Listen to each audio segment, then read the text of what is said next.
رسالت حضور ترجمان اہل سنت، حضور ترجمان اہل سنت، جشن عید میلاد النبی صلی اللہ علیہ وسلم۔ محترم حاضرین کرام، جو بھی ہمارے بھائی جلسہ گاہ کے باہر کھڑے ہوئے ہیں ان سے گزارش ہے کہ حضور ترجمان اہل سنت جلوہ فرما ہو چکے ہیں۔ حضرت والا کا چند ہی لمحات میں خطاب نایاب شروع ہونے والا ہے۔ تمامی احباب اندرونی حصے میں تشریف لائیں اور اپنی اپنی کرسیوں پر بیٹھ جائیں۔ السلام علیکم رحمۃ اللہ وبرکاتہ۔ نعرہ تکبیر، نعرہ رسالت، نعرہ رسالت، جشن عید میلاد النبی صلی اللہ علیہ وسلم زندہ باد۔ الحمدللہ الحمدللہ رب العالمین، والصلاة والسلام على سید المرسلین، خاتم النبیین، شفیع المذنبین، انیس الغریبین، رحمت للعالمین، محمد المصطفى وآلہ وأصحابہ اجمعین۔ اما بعد فاعوذ باللہ من الشیطان الرجیم، بسم اللہ الرحمن الرحیم۔ هو الذي أرسل رسوله بالهدى ودين الحق ليظهره على الدين كله ولو كره المشركون۔ صدق الله مولانا العظيم۔ إن الله وملائكته يصلون على النبي يا أيها الذين آمنوا صلوا عليه وسلموا تسليما۔ اللهم صل وسلم وبارك على سيدنا ومولانا محمد معدن الجود والكرم وآله وصحبه بارك وسلم صلاة وسلاما عليك يا سيدي يا حبيبي يا رسول الله۔ آواز سمجھ میں آ رہے ہیں؟ نہیں گونج رہے خالی، ان کو بولو، ساؤنڈ تھوڑا کم کرو، ایکو بالکل نکال دو۔ اور جتنے ہمارے بھائی باہر کھڑے ہوئے ہیں ان سے میری گزارش ہے کہ وہ لوگ جلسہ گاہ میں آئیں۔ یہ جلسہ آپ ہی لوگوں نے مقرر کیا ہے، اگر آپ ہی لوگ اس میں نہیں آئیں گے تو پھر کون آئے گا؟ ساؤنڈ اور تھوڑا کم کرو، یہ ری ساؤنڈ نہیں آنا۔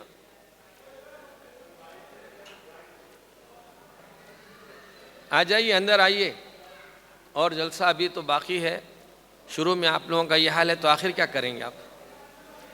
درود پاک پڑھی، اللہم صلی علی سیدنا مولانا محمد وآلہ وصحبہ بارک وسلم، صلاۃ و سلاما علیک یا سیدی یا حبیبی یا رسول اللہ۔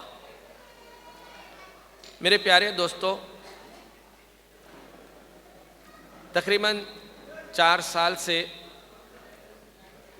ہمارے احباب جو بنگال سے ورنگل میں تشریف لے آئے اور یہاں انہوں نے اپنا وطن بنایا یا کاروبار کرتے ہیں،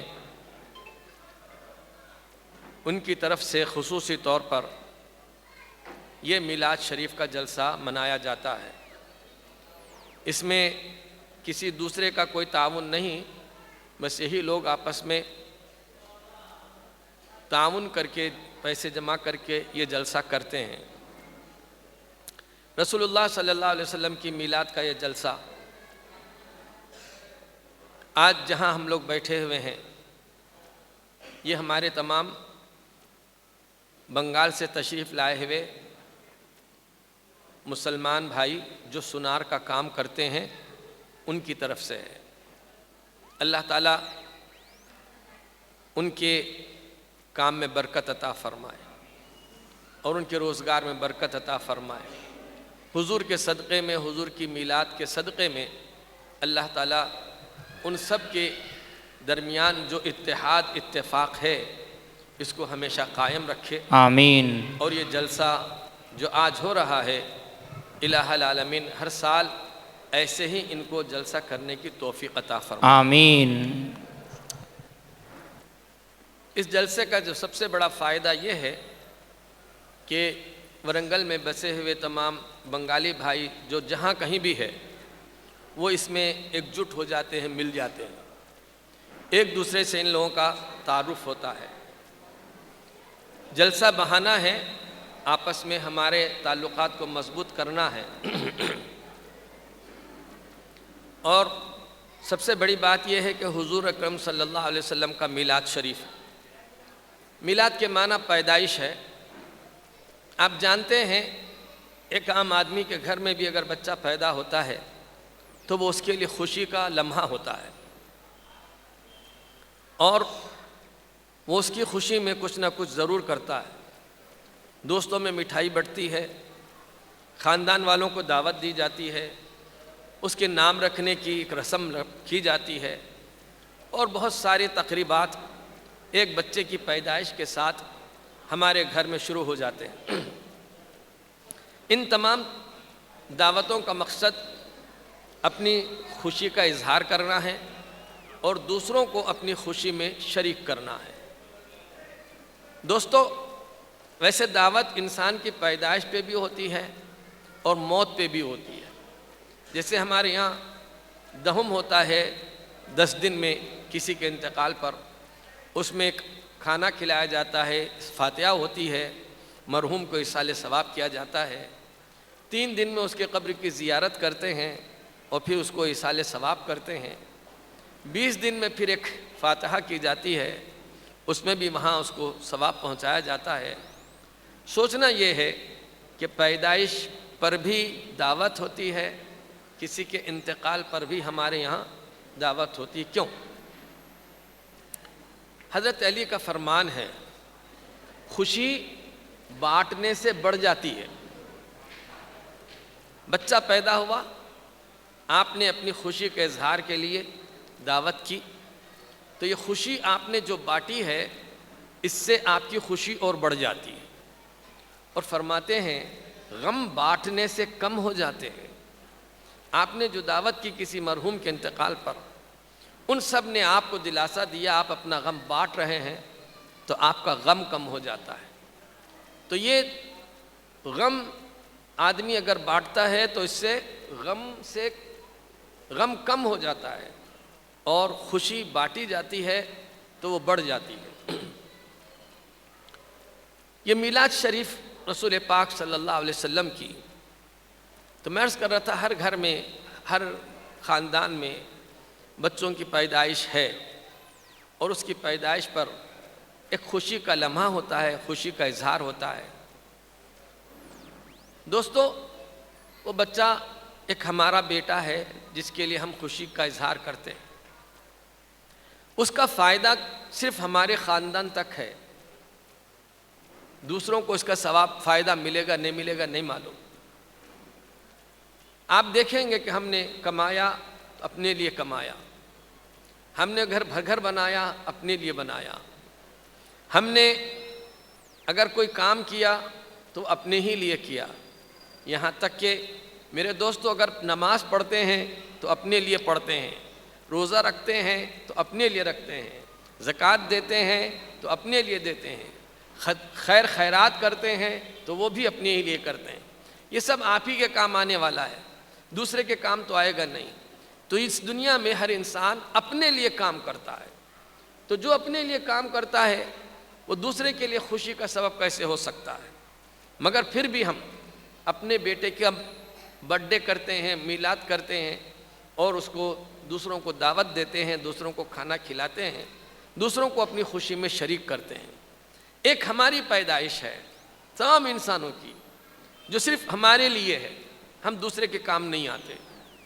ایک رسول اللہ صلی اللہ علیہ وسلم کی پیدائش ہے، حضور کی پیدائش، حضور کا دنیا میں تشریف لانا، ان کے اپنے لیے نہیں ہیں، اس لیے کہ وہ اس وقت بھی نبی تھے جب آدم علیہ السلام ابھی پیدا نہیں ہوئے تھے، وہ اللہ تعالیٰ کے قرب میں تھے، ان کا مقام اس وقت بھی اتنا ہی اونچا تھا جتنا آج اونچا ہے۔ ان کی اللہ تعالیٰ کی بارگاہ میں محبت، اللہ تعالیٰ کو ان سے جو محبت ہے وہ اس دنیا میں آنے سے ہے ایسا نہیں ہے، بلکہ جو وہ نہیں آتے تو بھی اللہ تعالیٰ ان کو اپنا محبوب بنائے ہوئے ہے، ان کو نبی بنایا ہے، ان کو محبوب بنایا ہے، اپنے قرب میں رکھا ہے، عرش پہ ان کو سجایا ہے، ان کا مقام ان کے لیے بہت اونچا ہے، وہ نبی آتے تو بھی اونچا ہی رہتا ان کا مقام۔ لیکن اگر وہ اس دنیا میں آئے ہیں اپنے لیے نہیں آئے، ان کو ثواب کی ضرورت نہیں ہے، ان کو محنت کی ضرورت نہیں ہے، ان کو مجاہدے کی ضرورت نہیں ہے، مگر آئے کس کے لیے آئے؟ سارے انسانوں کے لیے تشریف لائے، آئے اپنے لیے نہیں، سب کے لیے تشریف لائے، پورے انسانوں کے لیے تشریف لے آئے۔ اور اللہ فرماتا ہے قل یا ایھا الناس انی رسول اللہ الیکم جمیعا، اے محبوب آپ ارشاد فرما دیجئے اے لوگو میں تم سب کے لیے اللہ کا رسول بن کے آیا، سب کے لیے، اپنے لیے نہیں، ہمارے لیے آئے۔ نبی نے جو کام بھی کیا ہمارے لیے کیا ہے، نبی نے قرآن دیا ہمارے لیے، نبی نے نماز دی ہمارے لیے، روزہ دیا ہمارے لیے، جتنے اعمال ہیں وہ دیا ہمارے لیے، وہ راتوں میں جاگ کر روتے بھی تھے تو ہمارے لیے، بلکہ پیدا ہوئے دنیا میں تشریف لے آئے تو روایات کہتی ہیں کہ اللہ کے حبیب صلی اللہ علیہ وسلم دنیا میں آئے۔ دیکھو دوستو، ہمارا بچہ پیدا ہوا اگر نہیں رویا تو بھی پریشانی، رویا ہے تو سب کو خوشی ہے، جو بچہ نہیں روتا وہ گونگا ہوتا ہے، اور جو بچہ روتا ہے پیدا ہو کے اس کو بات کرنا آتا ہے۔ دنیا میں ہر بچہ پیدا ہوتا ہے روتا ہے، اس لیے روتا ہے کہ یہ دنیا اس کے واسطے اچھی ہوگی یا بری ہوگی نہیں معلوم، اس لیے روتا ہے۔ وہ روتا ہے تو سب ہنستے ہیں۔ مصطفیٰ دنیا میں آئے روتے ہوئے نہیں آئے، بلکہ آئے تو حضرت آمنہ رضی اللہ تعالی عنہا ہمارے آقا علیہ السلام کی والدہ محترمہ فرماتی ہیں کہ حضور نے سجدہ کیا اور آسمان کی طرف انگلی اٹھائی اور کہا ربی حبلی امتی۔ دنیا میں تشریف لانا ان کے لیے نہیں ہے، وہ ہمارے لیے ہے، وہیں سے وہ ہمارے لیے دعا کر رہے ہیں۔ ابھی چند لمحے ہوئے دنیا میں تشریف لائے ہوئے اور آقا مولا صلی اللہ علیہ وسلم کہہ رہے ہیں کہ ربی حبلی امتی، اللہ میری امت میرے حوالے کر دے۔ لوگ اس کا ترجمہ کرتے ہیں بخش دے، نہیں، اس کا بخشنا نہیں ہے، بخشنا اس کا معنی، اس کا معنی ہے ہبہ کرنا، جس کو کسی کو دے دینا۔ تو اللہ تعالیٰ سے حضور اکرم صلی اللہ علیہ وسلم یہ التجا کر رہے ہیں کہ الہ العالمین میری امت میرے حوالے کر دے۔ مطلب یہ ہوا کہ الہ العالمین میری امت دنیا میں بھی میرے حوالے کر دے، آخرت میں بھی میرے حوالے کر دے، کہ جب سب کا حساب تو لینے والا ہو میری امت کا حساب میرے حوالے کر دے۔ سبحان اللہ۔ سب کے لیے انتخاب تو کرنے والا ہو، مولا میری امت کے لیے اچھا برا سوچ ڈیسائیڈ کرنے کا اختیار مجھے عطا فرما دے، میری امت کو کیا کیا دینا ہے وہ میرے حوالے فرما دے۔ اسی لیے سرکار فرماتے ہیں بعثتم میسرین ولا بعثتم معسرین، اللہ نے تم کو آسانیوں والا بنایا ہے۔ ہم سے پہلے جو قومیں تھیں ان لوگوں کے لیے دین پر چلنا بڑا دشوار تھا، ان کے لیے جو احکامات تھے بڑے سخت تھے، مگر اس لیے اگر جسم پہ کچھ گندگی لگ جاتی تو اسے کاٹنا پڑتا تھا۔ ہمارے آقا علیہ السلام تشریف لے آئے تو سرکار نے فرمایا گندگی لگ گئی دھو دو جسم پاک ہو جائے گا۔ سبحان کپڑے پہ اللہ۔ لگ گیا تو ان کے یہاں کپڑے کو جلانا پڑتا تھا۔ ہمارے پاس کپڑا خراب ہو گیا، گندا ہو گیا، بچے نے پیشاب کر دیا، خے کر دیا، کوئی غلاظت لگ گئی، اس کو دھو دو 3 پانی سے وہ پاک ہو گیا، نماز کے قابل ہو گیا۔ اس زمانے کے لوگوں کے لیے نمازیں 50 وقت کی نمازیں وہ پڑھ ہی نہیں پائے. نمازوں کے طریقے الگ تھے, پڑھ نہیں پائے. ہمارے لیے صرف 5 نمازیں, اور وہ حضور پاک صلی اللہ علیہ وسلم کی عنایت سے ہیں تو 5, لیکن ثواب ہے 50 کا. ثواب میں کچھ کمی نہیں ہے, محنت کم ہے, ثواب زیادہ ہے. اللہ کے رسول صلی اللہ علیہ وسلم نے کتنی آسانی عطا فرما دی ہمارے لیے. ہم سے پہلے جو قومیں تھی یہود کی, اب تو صرف نام رہ گیا ان کا. عیسائی اتنے, کرسچن اتنے نکل گئے, عیسائی اتنے نکل گئے کہ اب ان کے پاس عبادت کا کوئی تصور ہی باقی نہیں رہ گیا. وہ ساری چیزیں بھلا دی انہوں نے اپنے رسولوں کی, اپنے نبیوں کی. مگر اللہ کے حبیب صلی اللہ علیہ وسلم کو اللہ تبارک و تعالیٰ نے یہ جو امت عطا فرمائی ہے, یہ امت بھی اللہ تعالیٰ کی اپنی پسندیدہ ہے. آپ سمجھئے پوری کائنات میں اللہ نے ہم لوگوں کو اسلام عطا فرمایا, اور بڑے بڑے کوٹھی بنگلے والوں کو نہیں, فٹ پاتھ پہ بیٹھنے والے کو ایمان عطا فرمایا, منڈی ڈھکیلنے والے کو ایمان عطا فرمایا, غربت کی زندگی گزارنے والے کو ایمان عطا فرمایا. یہ اس کی چوائس ہے, اس کا انتخاب ہے, یہ اس کی طرف سے ہے. جب اللہ نے ساری مخلوق کو پیدا فرمایا تو اس میں جس طرح اس نے نبیوں کو چن لیا ہے, ویسے ہی اللہ تعالیٰ نے آخری نبی محمد الرسول اللہ صلی اللہ علیہ وسلم کی امت کو بھی چن لیا. ایک دن میرے اور آپ کے آقا صلی اللہ علیہ وسلم صحابہ کے بیچ تشریف لے آئے. حضرت عبداللہ ابن عباس رضی اللہ تعالیٰ عنہ اس حدیث کے راوی ہیں. فرماتے ہیں حضور کے ہاتھ میں 2 کتابیں تھیں, ایک سیدھے ہاتھ میں اور ایک بائیں ہاتھ میں. حضور نے فرمایا جانتے ہو یہ 2 کتابیں کیا ہے؟ تو صحابہ عرض کرنے لگے اللہ جانے, اللہ کا رسول جانے. حضور نے فرمایا سنو, یہ جو کتاب ہے اس کے اندر اللہ تعالیٰ نے مجھ پر قیامت تک ایمان لانے والوں کے نام لکھے. قیامت تک, ابھی قیامت بہت باقی ہے, کتنے 100 سال ہوں گے نہیں معلوم. آپ کا نام بھی اس میں ہے, میرا نام بھی اس میں ہے. سبحان اللہ, سبحان اللہ. حضور فرماتے ہیں سنو, اس کتاب میں مجھ پر ایمان لانے والوں کے نام لکھے ہیں, ان کے باپ کا نام بھی لکھا ہے, ان کا خاندان کا نام بھی لکھا ہوا ہے. اور پھر فرماتے ہیں میں ان سب کو پہچانتا ہوں جو مجھ پر ایمان لانے والے ہیں, ان سب کو میں پہچانتا ہوں قیامت تک. آپ ایک بات سوچئے, پہچان کسے کہتے ہیں؟ آپ پہچاننے کی بات اگر آئی تو آپ خود بنگال کے رہنے والے, بہت سارے بنگال کے یہاں پہ سنار بھی ہیں. کئی ایسے لوگ ہوں گے جن کو آپ نے نہیں دیکھا, آج جلسے میں دیکھیں گے, سوچیں گے ارے یہ بھی ہمارا بنگالی بھائی ہے, یہ بھی ہمارا بنگالی بھائی ہے.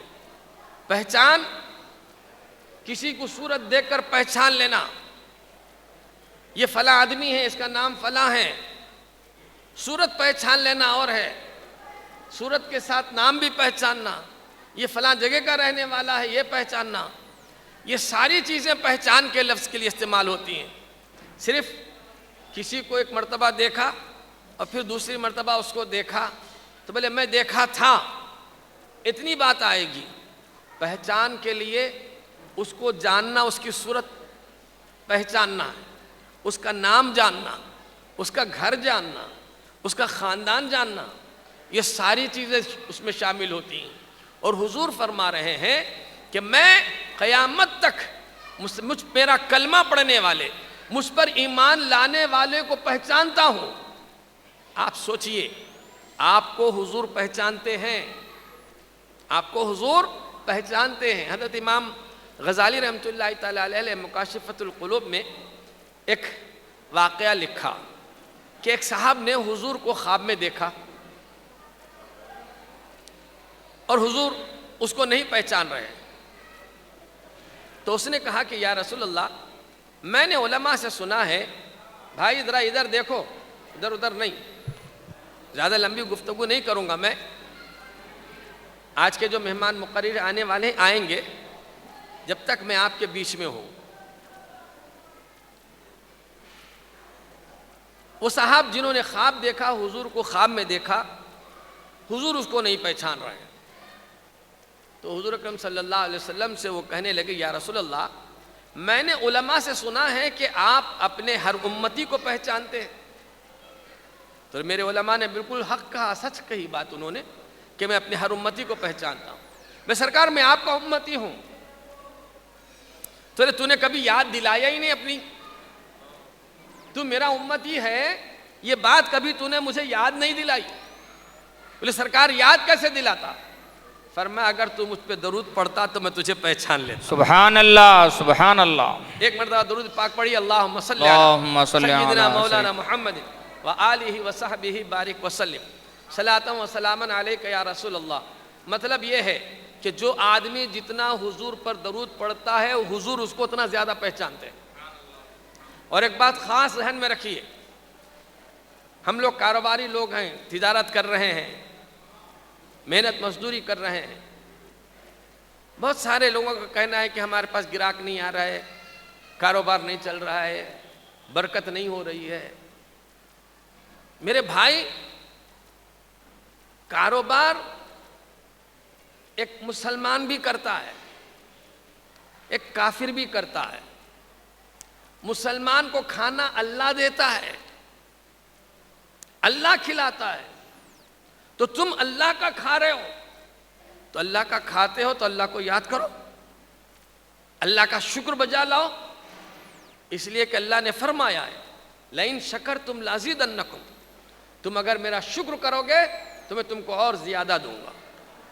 ہمارے پاس صرف کھاؤ کھاؤ والا حال ہے، کھاؤ اور جماؤ. اللہ کا شکر والی بات نہیں ہے. اللہ تعالیٰ کا شکر کرو. شکر کے واسطے کوئی لمبا وقت نہیں لگتا. تم کہو اللہ تعالیٰ تیرا احسان ہے کہ تو نے مجھے یہ سب دیا ہے. اگر 1 روپیہ بھی اللہ نے دیا ہے تو اس کا احسان ہے. حضرت سیدنا موسیٰ علیہ السلام کے زمانے میں آپ کوہ طور پہ تشریف لے جاتے اور اللہ تعالیٰ سے بات کرتے. ایک صاحب تھے، وہ بہت دولت مند تھے. تو انہوں نے کہا کہ اللہ کے نبی، آپ جا رہے ہیں اللہ تعالیٰ سے، تو میرے بارے میں اللہ تعالیٰ سے عرض کر دیجئے کہ میرے پاس دولت بہت ہو گئی ہے، دینا بند کر دے. کیا سنا آپ نے؟ دولت بہت ہو گئی ہے، دینا بند کر دے. آج کوئی بولتا ایسا؟ نہیں بولتا. اس زمانے کے لوگوں میں تھا. وہ کہتا ہے کہ آپ جا رہے ہیں اللہ تعالیٰ کے پاس، تو آپ کہیے اللہ تعالیٰ سے کہ میرے پاس دولت بہت زیادہ ہو گئی ہے، اب دینا بند کر دے. پھر وہاں سے آگے بڑھے تو ایک آدمی ملا. اس کے پاس صرف ایک کمبل تھی، کچھ بھی نہیں تھا. وہ کمبل جو ہے باندھ کے بیٹھا ہوا تھا. کہنے لگا، اے اللہ کے نبی، آپ اللہ تعالیٰ کے پاس جا رہے ہیں تو میرے لیے اللہ تعالیٰ سے کچھ مانگ کے لائیے. بڑی تنگی میں ہوں، کچھ بھی نہیں ہے میرے پاس، صرف ایک کمبل ہے. نہ کھانے کو کھانا ہے، نہ رہنے کو گھر ہے، نہ کوئی میرے پہننے کو کپڑے ہیں. ایسے میری بالکل فٹ پاتھ کی زندگی ہے. اللہ تعالیٰ سے میرے عرض کیجئے کہ اللہ تعالیٰ مجھے کچھ عطا فرمائے. آپ تشریف لے گئے اللہ تعالیٰ کی بارگاہ میں. پھر جب واپس ہوئے تو وہ دولت مند آدمی ملا. اے اللہ کے نبی، آپ نے اللہ تعالیٰ سے میرے بارے میں کیا کہا؟ بولے ہاں، میں نے اللہ تعالیٰ سے کہا کہ الہ العالمین فلاں آدمی کو تو نے جو دولت دی ہے، وہ کہہ رہا ہے کہ الہ العالمین اب دولت بہت ہو گئی، بند کر دے. تو اللہ نے کیا جواب دیا؟ بولے اللہ نے یہ جواب دیا ہے کہ تو شکر کرنا بند کر دے، میں تجھے دینا بند کر دوں گا. کیا سمجھے آپ؟ شکر کرنا میرا بند کر دے، میں تجھے دینا بند کر دوں گا. وہ کہنے لگا یہ کیسے ہو سکتا ہے؟ وہ پروردگار میری ہر سانس مجھے دے رہا ہے، میں کیسے اسے شکر ادا نہ کروں؟ جس نے مجھے زندگی دی ہے میں کیسے اس کا شکر ادا نہ کروں؟ اس نے مجھے پیدا کیا ہے میں اس کا شکر کیسے ادا نہ کروں؟ اس نے مجھے کھانا دیا ہے، روزی دی ہے، مجھے عزت دی ہے، میں اس کا شکر کیسے ادا نہ کروں؟ اچھی صورت عطا کی ہے، کیسے شکر ادا نہ کروں؟ میں کیسا ہو سکتا ہے میرے بال کا شکر ادا کیے بغیر، اللہ تبارک و تعالیٰ کا شکر ادا کیے بغیر میں زندہ کیسے رہ سکتا ہوں؟ تو حضرت موسیٰ علیہ السلام نے فرمایا جب تو شکر کرنا بند نہیں کرے گا تو وہ تجھے دولت دینا بھی بند نہیں کرے گا۔ سمجھے آئی بات؟ اس کے بعد اس آدمی کے پاس گئے تو اس نے کہا اللہ کے نبی آپ نے اللہ تعالیٰ سے میرے بارے میں کہا؟ بولے ہاں میں نے کہا اللہ تعالیٰ سے کہ الہ العالمین تیرا فلاں بندہ ہے، اس کے پاس کچھ بھی نہیں ہے، صرف ایک کمبل باندھے بیٹھا ہوا ہے، اس نے تیری بارگاہ میں عرض کیا ہے تو مجھے کیا حکم ہوا؟ تو اللہ تعالیٰ نے حکم دیا کہ تو شکر کر اللہ کا، تو اللہ کا شکر ادا کر۔ تو کہے لگا اس بات پہ شکر ادا کروں؟ یہ چھوٹی سی کمبل، یہ ایک کمبل پہ میری زندگی ہے، اس کے اوپر بھی شکر ادا کروں؟ نہ کھانے کو کھانا ہے، نہ رہنے کو گھر ہے، نہ کوئی فٹ پاتھ پہ جگہ ہے، ایسے پڑا ہوا ہوں۔ وہ یہ بول رہا تھا اتنے میں ہوا چلی، وہ کمبل بھی اڑا کے لے کے چلی گئی۔ بات سمجھی آپ نے کچھ؟ شکر کرو اللہ تعالیٰ، جتنا شکر کرو گے اللہ تعالیٰ اتنا عطا فرمائے گا۔ دوسری چیز حضور پہ درود پڑھو کثرت سے۔ کاروبار نہیں ہو رہا، آپ پھر رہے، اس کے پاس گئے بولے جادو کرا دیا، اس کے پاس گئے بندش کرا دیا، اس کے پاس گئے فلاں کر دیا، اب آپ پھر رہے ہیں، تعویذ کے لیے پھر رہے ہیں، پلیتے کے لیے پھر رہے ہیں، اس کے لیے پھر رہے ہیں۔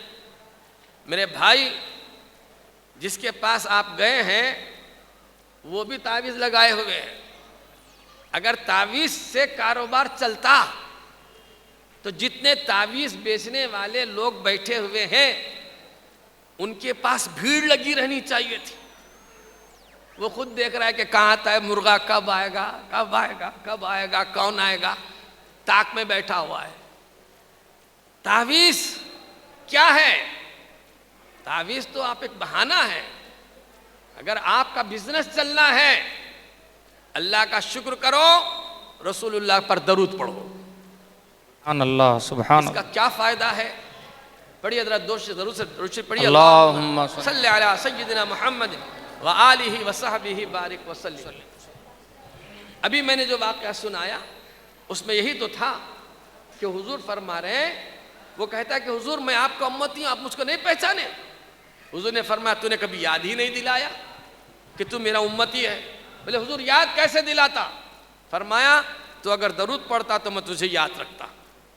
سنو، ہمارے آقا و مولا صلی اللہ علیہ وسلم ارشاد فرماتے ہیں جب کوئی بندہ مجھ پہ درود پڑھتا ہے تو میری توجہ اس درود پڑھنے والے کی طرف ہو جاتی ہے، میں اس درود پڑھنے والے کی طرف دیکھنے لگتا ہوں، جب مجھے سلام کرتا ہے میں اس سے اچھا سلام دے دیتا ہوں، جب مجھ پہ درود پڑھتا ہے تو میں اس کے لیے دعا کرتا ہوں۔ حضور فرماتے ہیں جو محبت سے مجھ پر درود پڑھتا ہے اس کا درود تو میں خود سنتا ہوں۔ سبحان اللہ۔ ایک حدیث آئی ہے جس کو حضرت عبداللہ بن عباس رضی اللہ عنہ سے روایت کی گئی، فرماتے ہیں دنیا میں جتنے انسان پیدا ہوئے ہر ایک کے ساتھ 6 فرشتے ہوتے ہیں۔ آپ کے ساتھ بھی 6 ہیں؟ نہیں، کافر ہو یا مومن، مومن کے ساتھ 7 فرشتے ہوتے ہیں۔ مسلمان کے ساتھ کتنے فرشتے ہوتے ہیں؟ 7۔ اور تمام انسانوں کے ساتھ صرف 6 ہوتے ہیں۔ ایک سامنے ہوتا ہے، ایک پیچھے ہوتا ہے، ایک لیفٹ ہوتا ہے، ایک رائٹ ہوتا ہے۔ کتنے ہو گئے؟ بولیے نا۔ اور یہ سیدھے کندھے پہ ایک ہوتا ہے جو نیکی لکھتا ہے، بائیں کندھے پہ ہوتا ہے جو گناہ لکھتا ہے۔ یہ 6 ہو گئے۔ یہ عام انسانوں کے ساتھ ہے۔ مسلمان کے ساتھ کتنے فرشتے ہوتے ہیں؟ 7۔ وہ 7واں کہاں رہتا ہے؟ پیشانی کے سامنے رہتا ہے۔ کہاں رہتا ہے؟ پیشانی کے سامنے رہتا ہے۔ تو ان لوگوں کا کام یہ جو لیفٹ رائٹ اور بیک اینڈ فرنٹ جو ہے، ان فرشتوں کا کام یہ ہے کہ آپ کو ایکسیڈنٹ سے بچائیں۔ جیسے آپ کبھی دیکھتے ہوں گے، آپ گاڑی چلا رہے ہیں، سامنے سے بھی ایک گاڑی آتی ہے، ہم سناتے رہے یار وہ ایسا آیا تھا، میں ایسا کٹ مار کے نکل گیا ورنہ میرا ایکسیڈنٹ ہو جاتا، ایکسیڈنٹ ہو جاتا، اچانک بچ کے نکل گیا، بال بچ گیا۔ کبھی کہیں سے کوئی آدمی بال بچ جاتا ہے، کبھی پولیس سے بچ جاتا ہے، کبھی اسٹیشن پہ بچ جاتا ہے، ریل میں بچ جاتا ہے، کہیں کسی جگہ سے بچ جاتا ہے، آفت آنے والی ہوتی ہے اس آفت سے بچ جاتا ہے۔ تو یہ بچانے والے فرشتے رہتے ہیں۔ ہم سمجھتے ہیں میری ہوشیاری سے بچ گیا میں، ایسا نہیں ہے۔ اور جب اللہ نے تقدیر لکھ دی ہے کہ اس کا ایکسیڈنٹ ہونا ہے تو فرشتہ خاموش ہو جاتا ہے، وہ ایکسیڈنٹ ہو جاتا ہے۔ بیمار ہونا ہے تو فرشتہ خاموش ہو جاتا ہے۔ جہاں اللہ تعالیٰ کی تقدیر لکھی ہوئی ہے اس تقدیر کی جگہ وہ خاموش ہو جاتا ہے، اور جہاں اور جس اسباب ہوتے ہیں، دوسری چیزیں ہوتی ہیں، وہاں وہ اس کا ایکٹیو ہوتا ہے۔ تو یہ 4 فرشتوں کے یہ کام، یہ 2 فرشتوں کا ایک کام جس کا نام کرامن کاتبین، ان کا کام نیکی لکھنا، ان کا کام گناہ لکھنا ہے۔ اور پیشانی کے سامنے رہنے والے فرشتے کا کام کیا ہے جانتے ہو؟ جب بھی تم درود پڑھو تو یہ فرشتہ درود لے کے حضور کی بارگاہ میں جاتا ہے۔ یہ فرشتہ جو اس کا صرف یہی کام ہے مسلمان، خاص کر اللہ نے رکھا ہے مسلمان کے لیے۔ آپ سوچئے درود کی کتنی بڑی اہمیت ہے۔ نماز تو یہ لکھ لیں گے، روزہ بھی یہی لکھ لیں گے، اچھے کام کرے یہ صاحب لکھ لیں گے، برے کام کرے یہ صاحب لکھ لیں گے، آپ کی ساری عبادتیں حج ہو کے زکوٰۃ ہو کے صدقات ہو سب یہ لکھ رہا ہے، اور جتنے گناہ ہیں سب یہ لکھ رہا ہے۔ مگر درود وہ چیز ہے جس کو اللہ تعالیٰ فرماتا لکھنے والے تو لکھ، لیکن میں ایک خاص فرشتہ رکھتا ہوں جو جائے گا اس کو درود کو لے کر حضور کی بارگاہ میں، سبحان اللہ، حضور کی بارگاہ میں پہنچتا ہے یہ فرشتہ اور عرض کرتا ہے حضور فلاں جگہ کا رہنے والا، آپ کا فلاں امتی، اس کا باپ فلاں، یہ آپ پر درود بھیجا ہے۔ چنانچہ رسول پاک صلی اللہ علیہ وسلم فرماتے ہیں میری قبر کے پاس اللہ تبارک و تعالیٰ نے ایک فرشتے کو مقرر کیا ہے۔ بھائی اگر آپ بور ہو رہے ہیں تو بول دیجئے، میں بیٹھ جاتا ہوں۔ نعرے تکبیر، نعرے تکبیر، نعرے رسالت، نعرے رسالت، جشن عید میلاد النبی صلی اللہ علیہ وسلم زندہ آباد۔ رسول کریم صلی اللہ علیہ وسلم فرماتے ہیں کہ میری قبر کے پاس اللہ نے ایک فرشتے کو رکھا ہے، اس فرشتے کے منہ میں اتنی زبانیں ہیں جتنے اللہ تعالیٰ نے انسان پیدا فرمائے، اس کے کان اتنے ہی ہیں، اور وہیں بیٹھے بیٹھے وہ بیٹھا ہو یا کھڑا ہو وہیں رہ کر یہاں جو کوئی درود پڑھتا ہے اس کے درود کو سن لیتا ہے، اور پھر حضور کی بارگاہ میں وہ عرض کرتا ہے کہ حضور فلاں آدمی آپ پر درود بھیجا ہے۔ سرکار فرماتے ہیں جب وہ بولتا ہے تو میں اس کے سلام کا جواب دیتا ہوں۔ دیکھیے درود کے بھی بہت منزلیں ہیں۔ ایک درود وہ ہے جو بے خبری میں پڑھ دیا، جو بے خبری میں پڑھا وہ درود یا تو یہ فرشتہ لے جائے گا، یا پھر اللہ تعالیٰ کے جو فرشتے زمین پہ گھومتے ہیں وہ فرشتے لے کے جائیں گے، یا قبر منور پہ جو فرشتہ مقرر کیا گیا ہے وہ فرشتہ حضور کی بارگاہ میں عرض کرے گا، مگر خالی نہیں جائے گا۔ وہ درود پڑھنا آپ کا بیکار نہیں جائے گا، وہ درود حضور کی بارگاہ میں پہنچتا ہے اور پھر سرکار کی بارگاہ سے تمہارے ہمارے لیے دعا آتی ہے۔ ایک بات سوچنے کی یہاں کہ اگر حضور کی بارگاہ سے ہم کو دعا آ رہی ہے، درود کا جواب آ رہا ہے، تو یہ پریشانی کیوں ہے ہمارے پاس؟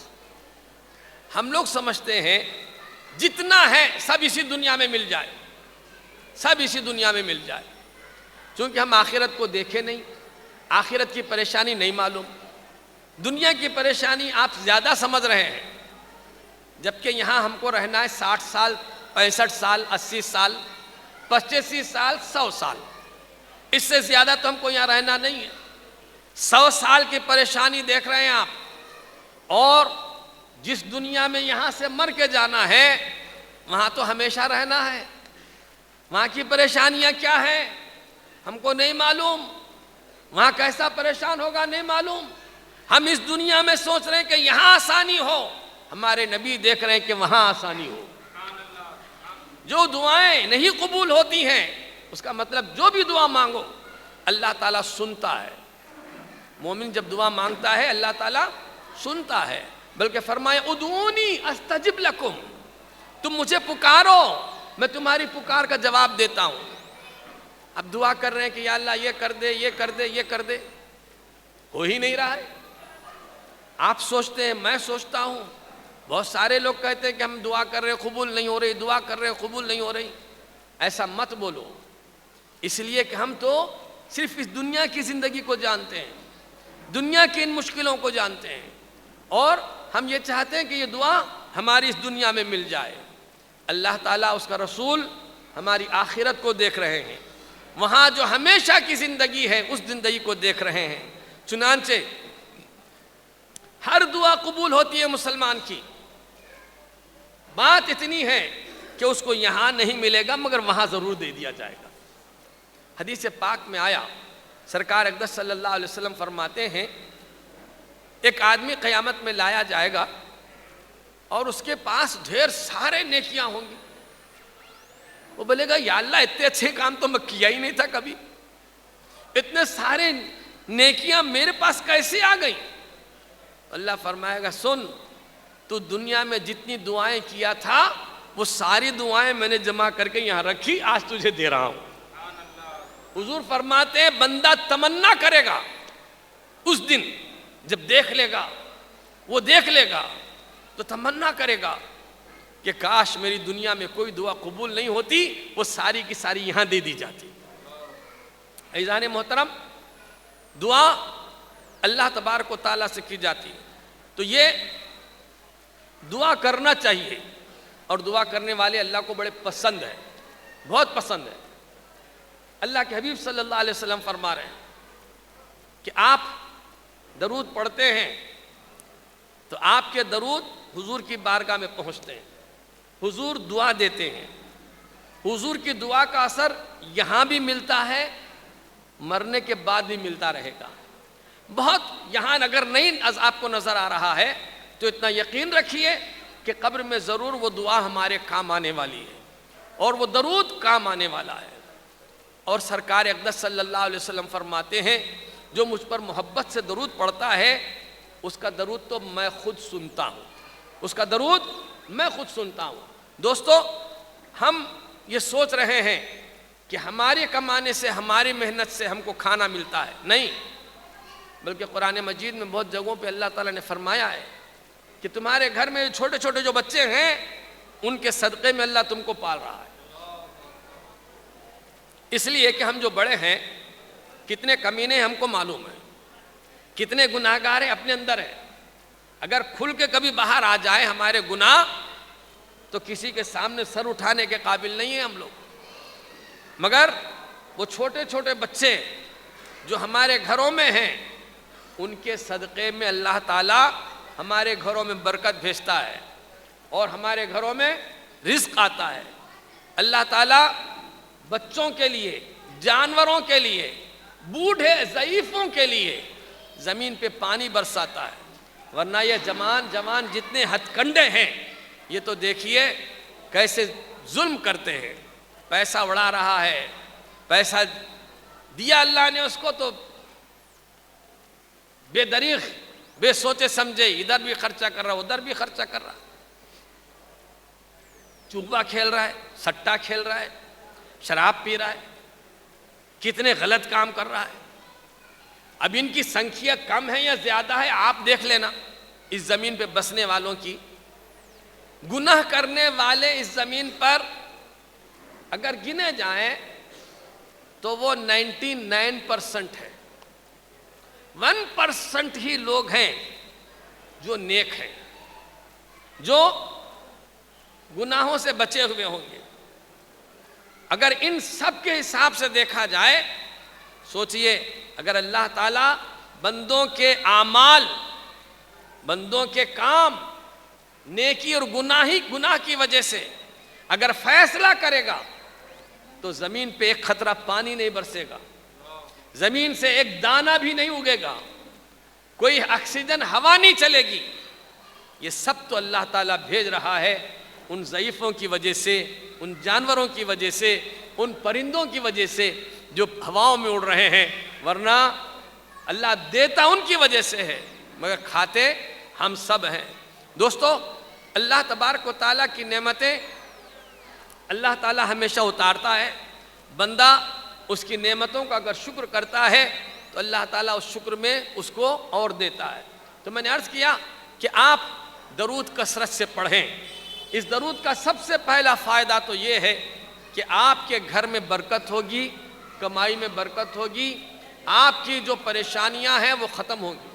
چنانچہ حضور خود بھی فرماتے ہیں جس کے اوپر بہت زیادہ قرضہ ہو جائے، سنیے ادھر سنو بھائی، جانتے ہیں نا قرضہ اگر کسی کا ہو گیا تو کتنا پریشان رہتا ہے۔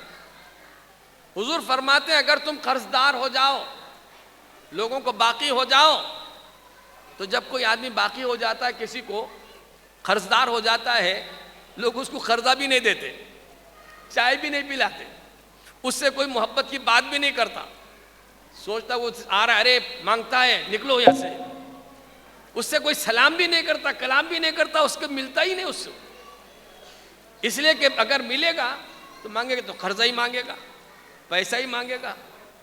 تو لوگ قرض والوں سے بھاگتے ہیں۔ سرکار فرماتے سنو، جب تم قرضہ ہو جائے تم پر اور تمہارے قرضہ ادا کرنے کی کوئی صورت نہ ہو تو تم کثرت سے مجھ پہ درود پڑھو، اللہ تمہارے لیے راستہ بنا دے گا۔ سبحان اللہ۔ بغداد میں ایک صاحب تھے، ان کے کاروبار اچھے تھے مگر اس میں لاس ہو گیا۔ لاس ایسا ہوا کہ بیچارے اٹھ نہیں سکتے تھے۔ ان کا ایک دوست تھا، اس نے کہا کہ بھائی تو آج کل بالکل بیکار پڑا ہوا ہے، کیا بات ہے؟ بولے کیا کروں، میرے کاروبار پورے ختم ہو گئے، پیسہ ختم ہو گیا۔ تو اس نے کہا میں تجھے 30,000 روپے دیتا ہوں تو کاروبار کر۔ اس نے 30,000 دینار اس کو دیے، وہ کاروبار میں لگایا، اتفاق سے وہ 30,000 دینار بھی ڈوب گئے اس کے۔ اب وہ اس کا دوست کہنے لگا کہ بھائی تم میرے 30,000 دے۔ اب یہ بندہ پریشان ہو گیا، کوئی رستہ ہی نہیں ہے، کہیں سے کوئی دینے والا نہیں ہے، بس صبح سے شام تک وہ بیٹھا درود پڑھنا شروع کر دیا۔ سنو، کثرت سے درود پڑھیے، درود صرف درود پڑھتا تھا، صرف درود پڑھتا تھا، دن رات درود پڑھ رہا ہے، دن رات درود پڑھ رہا ہے۔ اب اس میں یہاں پہ ایک بات اور بھی ذہن میں رکھیے، کچھ لوگ 1 دن کر لیے، 2 دن کر لیے، کہتے ہیں مل صاحب آپ بولے تھے درود پڑھے تو قرضہ ادا ہو جاتا، میں 4 دن سے پڑھ رہا ہوں کچھ بھی نہیں ہوا، 8 دن سے پڑھ رہا ہوں کچھ بھی نہیں ہوا۔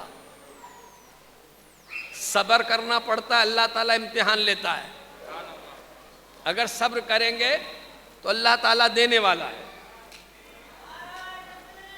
دنیا کا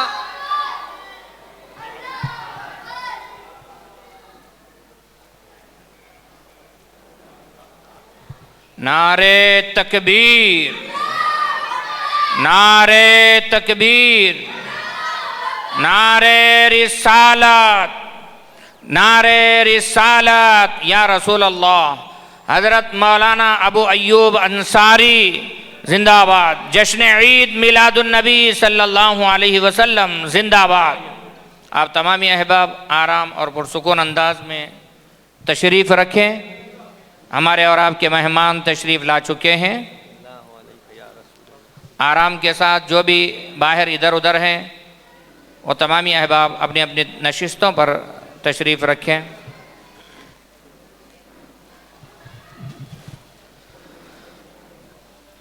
نعرے تکبیر، نعرے تکبیر، نعرے رسالت یا رسول اللہ، جشن عید میلاد النبی زندہ آباد۔ چلیے ایک مرتبہ درود شریف پڑھی، اللہم صلی علی سیدنا مولانا محمد وعلی آل سیدنا محمد واصحابہ بارک وسلم صلاۃ و سلاما علیک یا رسول اللہ صلاۃ و سلاما علیک یا نبی اللہ صلاۃ و سلاما علیک یا خیر خلق اللہ۔ میرے دوستو، صاحب جو بغداد کے تھے دن رات درود پڑھنے لگے، سن رہے ہو؟ اے بھائی آپ لوگ سننا نہیں چاہتے، چھوڑیے۔ مہمان مقرر آ چکے ہیں، آپ حضرات ان کو سماعت فرمائیں۔